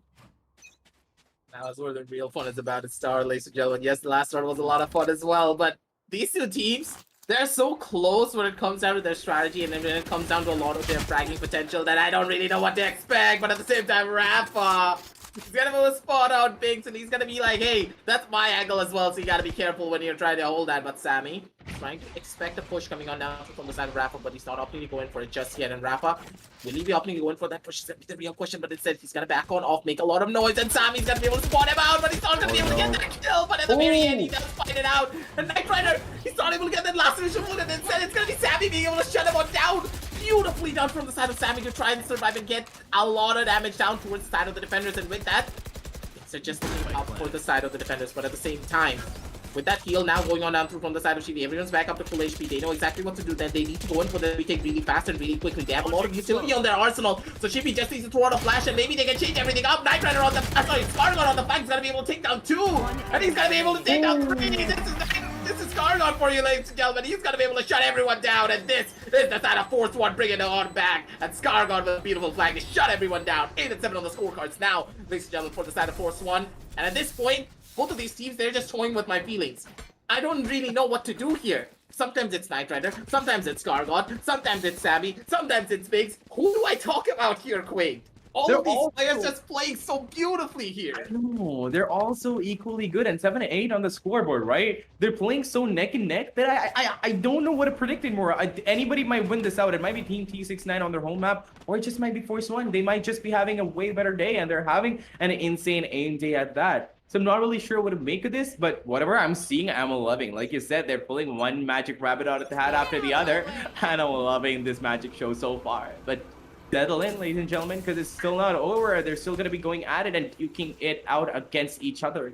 because it is gonna be the 16th round coming into play, and the attackers are trying to go in for an A take, and they're all going in for the side of short. I'm not really sure why they're doing that, but they can take a little bit of showers control, which will give them a little more breathing room to like breathe around with, get a little bit more information and pincer them. Smokes are gonna be coming in for the execute, and the attackers are gonna be rushing into site right now, but RBK is gonna be able to spam that smoke and get a kill on Mad Love, brings it down to a 4v5 situation. Another kill put up by Knight Rider means that it's gonna be a 3v5 situation right now. Binks knows that he has to get the kill, tries to get the kill, but no, Knight Rider is gonna be able to get that wallbang instead. It all is down to, honestly, it's all down to edit, but really, Rafa, with that nade, there's not much that you can do, right? Like, you see Rafa in front of you, you see that nade in his hand, and it's just gonna be like, okay, right, I'm just gonna be leaving my guns right here. You can take me, take my soul. That is exactly what and that is exactly what Rafa is going to be doing. Picks up the kill on edit, but that spam coming in over there on the first half of the round, so good. That's some really good stuff there, Grayson. Feels on the side of T69, they're running low on strats. They don't really know what to do, and they wanted to go in for a fast execution from the side of A short. A little bit questionable if you don't really establish a lot of control down towards the shower angle. So in this situation, I want to see that the side of T69 bring up a little bit more flavoring to a lot of their different strategies, but at the same time, hey, once again, they want to go in for that shower control. They heard me, but sending 3 people over towards the side of shower, isn't that a little bit too much? That is, like, I know I said that you should have taken a little bit of shower control, but 3 people. But anyway, let's see if it's going to be working out for them, because they're going to be going in for an A take yet again, and I think the defenders are afoot. They know that their plot is afoot. They know where they are. Only Edit has been spotted out, but they're not really sure whether they're going to be going in for an A take, so they can't really risk going for that rotate and bring the rest of their resources in onto the side of A to block out that interpush coming in. But anytime now, we're going to be seeing the smokes coming in. They're going to be going for the same execute, but a little bit split up right now. Sami with his aim is going to be going in from short over there to get a few kills for himself, and the Viper Spit is going to be coming in along with the smoke to confuse the defenders just a little bit more. No kills have gone in, and as I'm saying that, I'm going to be putting a amazing shot dart and getting things clean. That was amazingly well done and really electrifying at that edit. 99 is going to be going in for that plan. They're going to be falling out of sight anytime now. They can't really afford to get a few more headshots given away to the side of the defenders, but Sami is hungry for kills. He wants somebody to come into this crosshair. He knows that there is somebody in the box's position, but Strix is going to be picking up a kill instead. Ultimate is going to be coming in, but Edit is just clean, but no, and he gets caught in that ultimate. Oh, and a counter is going to be coming in from the attackers anyway. 2v3 situation right now, ladies and gentlemen, and no information has been given out. Chibi now knows where the last player is. He is going to be spamming that out, but that spam is also going to be coming in, and Sami is going to be getting a kill for himself, but no! He's going to be shot down by Shivi as he picks up a 3 kill for himself on Knight Rider. Amazing stuff by Sami over there, but there's only so much you can do when Shivi is on the prowl with that Sky. Such a flurry of information, aggressive, and I'm honestly out of breath, but that was so worth the entire shoutcast, because really, that was such an aggressive take. It's aggressive. Yes, I feel it, man. It was such an aggressive take and such an amazing holdout, but Shimmy, this guy's on another level aggressive. I feel as though both of these teams are out to, like, you know, make me lose my voice. Because I know that you're the one shoutcasting, but I'm literally at the edge of my seats. I'm ready to jump on it at any time, because both of these teams are pulling out strategies that are absolutely impossible. I just want to break it down a little bit more. Sami actually used the one-way smoke coming on down through from the side of Scargod to his own advantage to then go in for a planned execution and then go in for that one-way play. He was able to spot out the spike. No one knew where he was. He had easily go in for those shots, but at the very end, he was nearly able to close it all down if it wasn't for Shivi holding down from that one specific angle. Ultimates were being thrown left, ultimates were being thrown right, and it's just the utility game, ladies and gentlemen. The amount of gunfight that we have seen on this map is just so bare minimum, but it's all based upon the utility gameplay. RBK with a shock dart, absolutely so clean, absolutely so beautiful, but at the same time, you know what else is beautiful? Strix with his one tap and Knight Rider as well. Rafa with the judge is gonna be able to take down 2, and it's gonna be able to take down another one, but Chibi, he just can't take out this man. RBK spotted out the side of Edit. He wants to go in for that shock dart play. He wants to show who the better. So, and RBK throws down a shock dart, throws out a goddamn headshot as well to boot to add insult to injury. That's gonna be 7-11 on the scorecard for the side of Force 1, ladies and gentlemen. They have the advantage, they have the lead, and they have the 11th round on the board. One more round for the side of Force 1 to take us over onto match point and close out, almost close it out, the map of Bind. And at the same time, this is the last chance that the side of Team T69 have here, Queen, because Looking at their buys, they have absolutely nothing if they lose this one. Honestly, I'm loving how the entirety of Team T69 is going that entire cavalry sort of formation. They're going in as a team. They're getting the kills, but they're towards the end, it's a few slip-ups from both sides, which is why it's so neck and neck. You can't really do a lot when there are so many smokes on the map. Like, so many smokes that you can't even see anything. It's not even a map anymore. It's just like, it's just an entire blizzard storm that you're walking through. But off the bat, we're going to be seeing one kill being picked up from the side of Force 1, which means that the player advantage has already gone over to the side of Team Force 1. Now, this might be the 12th round coming into play, but I am not going to be calling it yet because the spike is going to be planted. Oh, actually, never mind. Bad Love was just faking it out, waiting for somebody to push in. Rafa is going to be trying to get a kill on Strix, but no! Strix is going to be shutting him down instead, but no, they're going to be going in for a bamboozle play, and Team T69 finally we're going to be seeing what we've been waiting for, the teleport play. And I'm pretty sure they're going to be going in for that A teleport again, but no, this time they're going to be taking things a little more seriously. They're going to be going in for that plant on B side, and Force 1 knows that they're all on B. They have to go in for that retake right now, but those positions are being held oh so well, and they have to be playing with the utilities. The ultimate has come in from Sky, and they now know where everybody's positioned. Strix picks up a kill for himself, but Scargot is going to be trading on instantly. 1v3 situation, already aggressive, but it is all down to Shivy to clutch out the round yet again. He has his flashes to booty. He's going to be getting one kill, brings it down to a 1v2 situation, and he also has his health on him. He can't pull this round out. He's going to be playing as sneaky as a snake, as silent as a squirrel. This off, man. Oh, this is going to be amazing. Honestly, he doesn't have all the information that he needs, but if he does get that, and he does get one. No, you know this guy's aim, you know what this guy can do, and he's gonna be shutting Shivy down, putting the ace thrown onto the board for the side of Team T69. Amazingly well done, and finally, aggressive, we got to see that teleport play. You know that these guys love it, you know that these guys always do it, and we were waiting for it the entire match, and finally, they went into that teleporter. Yeah, the teleport was absolutely clean and absolutely beautiful as well. They were able to bamboozle the entirety of the side of Force 1, going for an easy plan, and have their close lines being held beautifully as well. But at the same time here, Quain, this round was super expensive, and you can see regarding the buys as well, Sami was not even able to get a gun for himself, so still they're living their lives on the edge. They don't really have a lot to work with, and they need to win this round as decisive as possible if they want to have any form of an advantage moving on down forward onto the other rounds. And I feel as the Bad Luck, he's just not having a good day. As you can see on the scorecards, 4 and 6. He's just getting shut down every single time before he can do pretty much anything. Sami, though, trying to go in for a shot, trying to survive. But against Scargot, what can you really do? That Spam's going to be able to take him on down out. And with that, that's going to be the first initial kill. Biggs wants to go in for that swing, and I'm very sure that Scargot did spot him out. And Scargot straight through the smoke. He's going to be able to take his second. He's looking for one more. The shots are going to be going on in. Rafa pulls out that shot. He knows exactly where it is. Sends a rocket straight into his forehead, taking him down out. And now Knight Rider, easy swings for him. Get a kill down on his string. Send it all away and send the side of Force 1 over to the 12th round on the board. And this is match point now, ladies. This is where the real fun is about to begin. Will the side of T69 be able to step up to the challenge and bring it on back to the overtime that we really want to see? Both of these teams are going neck and neck against one another here, Quaid. And I don't want this match to stop just yet. T69, they will have the potential if they are able to dig it in deep. But for the against the side of Force 1, even if you have the potential, if you're not able to bring it to the surface and step up properly, you're not going to be able to take this win away from them.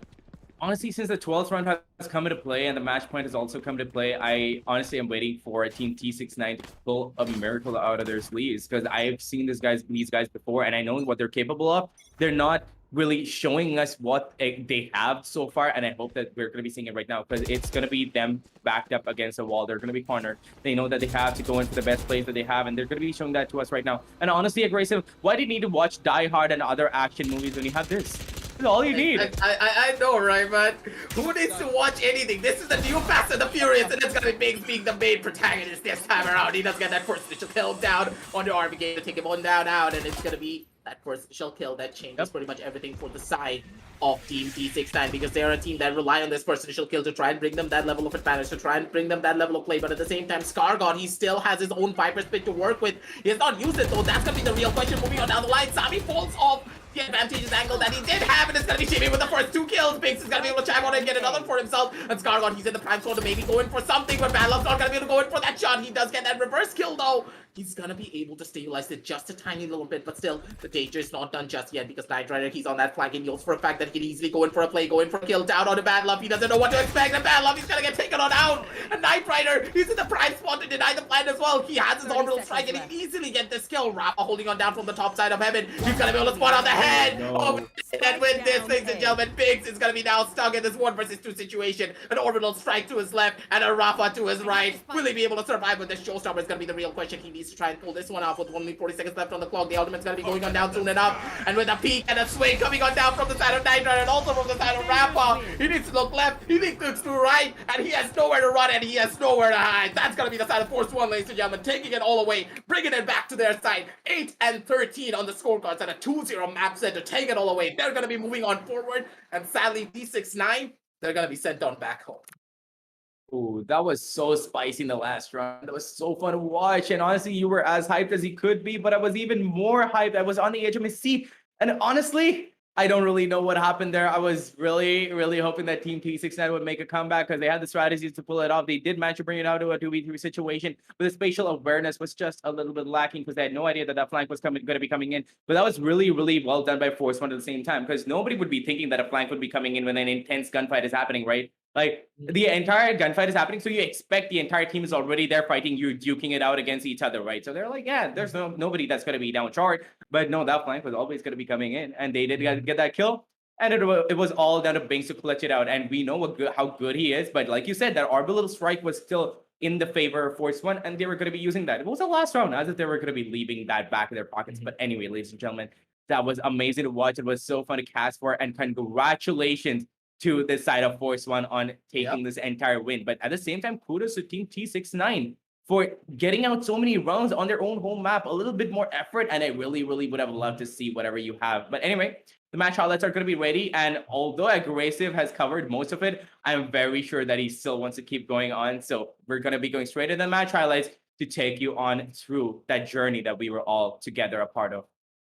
Honestly, after the hype train has died out, you know, like whenever you finish off like a very beautiful game, you're always like, I wish this game just didn't finish. Yeah, I want to play more. Yeah. I want to see more, man. And that's exactly what I feel like. I feel so heartbroken. It's like that whenever I read a book, like I'm a book nerd and I'm a bookworm.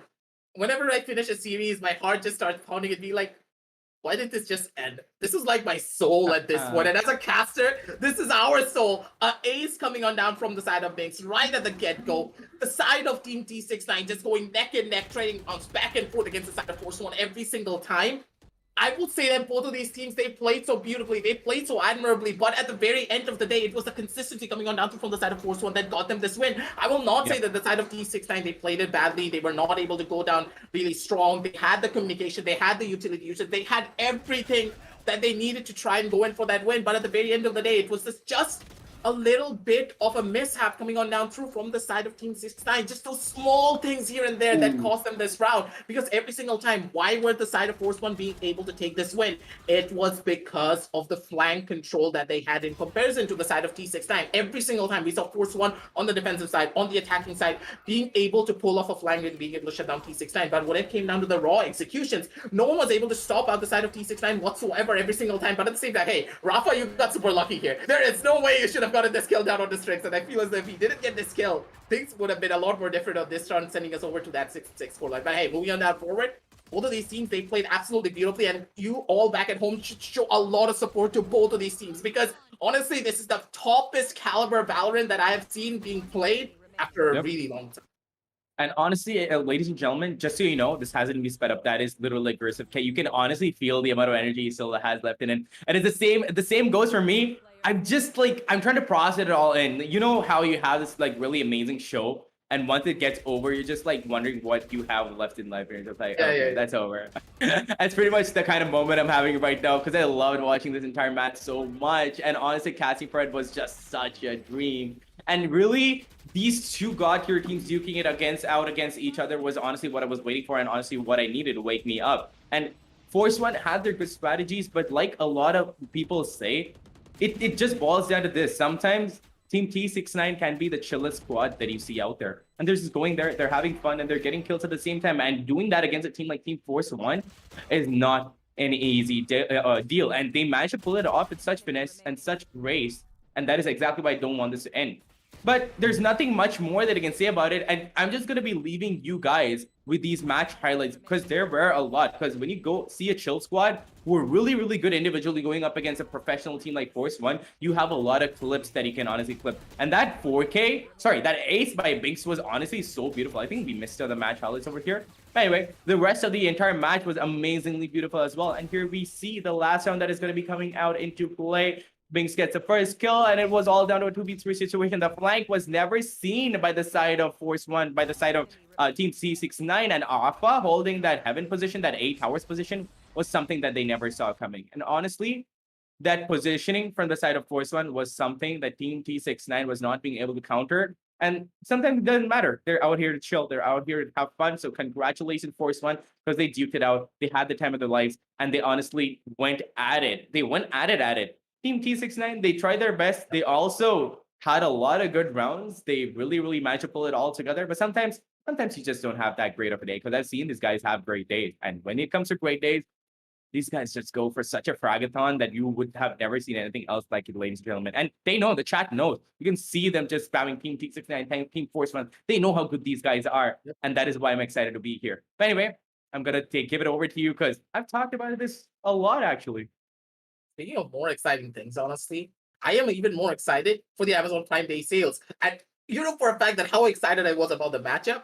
And now I'm even more excited. I'm going to be getting on my phone. I'm going to be clicking on the link down in the description below. And I'm going to be marking my calendars as well for the 26 and 27, because I know for a fact how incredible these deals are being set up from the side of Amazon. So make sure to check out all of the deals, ladies and gentlemen. But for me, in my case, you saw how messy my hair was. I was absolutely on the edge of my seats every single time. Crazy. My hair was an absolute mess every single time as well. And honestly, Amazon Prime Day, you gotta check out the links in the description below. Get yourself that next big upgrade that you are really hoping for. But for now, ladies and gentlemen, we're gonna be taking a little bit of a break. My voice is absolutely gone. Both of these teams are absolutely killing me here. But hey, ladies and gentlemen, this is what we are here for the live Valorant action every single time. This is gonna be the Amazon Prime Day Valorant Championship, ladies and gentlemen, and we're gonna be signing on off. It's gonna be your boy Aggressive with his buddy Quaid, and we're gonna be back with you real soon for the next semifinals game. See you later on.